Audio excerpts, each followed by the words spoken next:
নিজেদের জমির দিকে যাচ্ছি।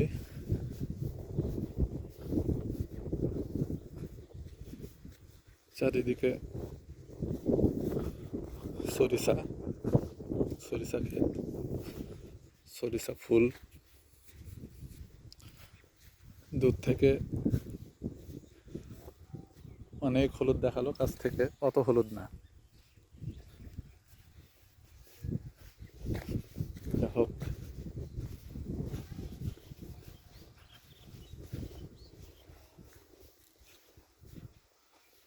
ভয় আশঙ্কাও থাকে এসব এলাকায়। ইদানিং রাসেল ভাইপার সাপের উপদ্রব বেড়েছে।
এর মধ্যেই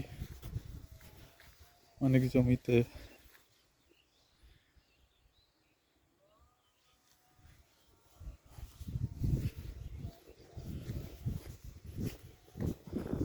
পতিত অবস্থায় রয়েছে।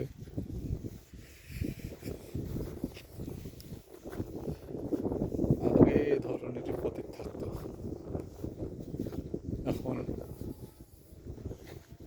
ডিপের ব্যবহার হয়েছে। মানুষ ডিপে পানি তুলছে।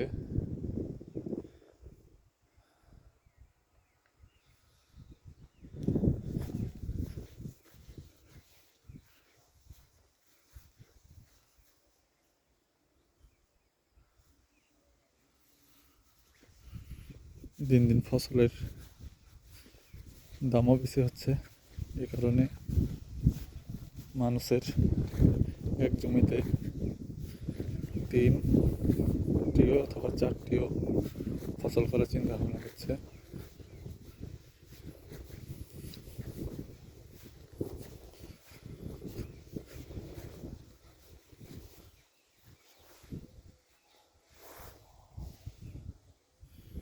এটা আমাদের জমির সরিষা। এই এলাকায় সম্ভবত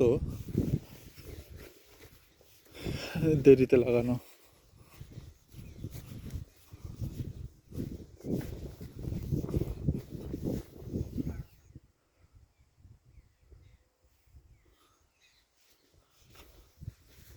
আর এই যে আমাদের জমির পাশেই পুকুর খনন করা হয়েছিল। সে সময় আসলে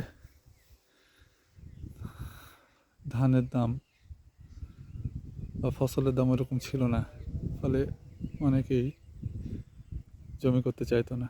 এই কারণে পুকুর খনন করা। যদিও এটা হিসাব করে দেখা গেছে একটা লস প্রজেক্ট।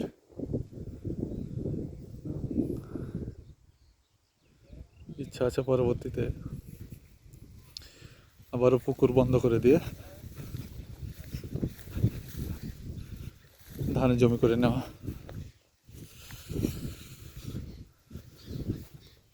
আগে সব জায়গায় হাঁটতে ভয় লাগতো, জোঁকের ভয়।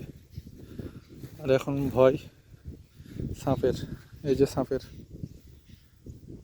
খোলস দেখতে পাচ্ছেন। এটা আসলে এসব এলাকায় আমাদের মতন বাইরের লোকের গামবুট পরে চলাফেরা দরকার।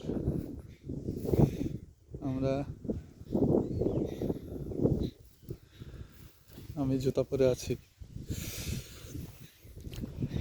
যা হোক, এটা হচ্ছে খয়ের গাছ। খয়ের গাছ, পানির যে খয়ের হয় সে পানির খয়ের গাছ।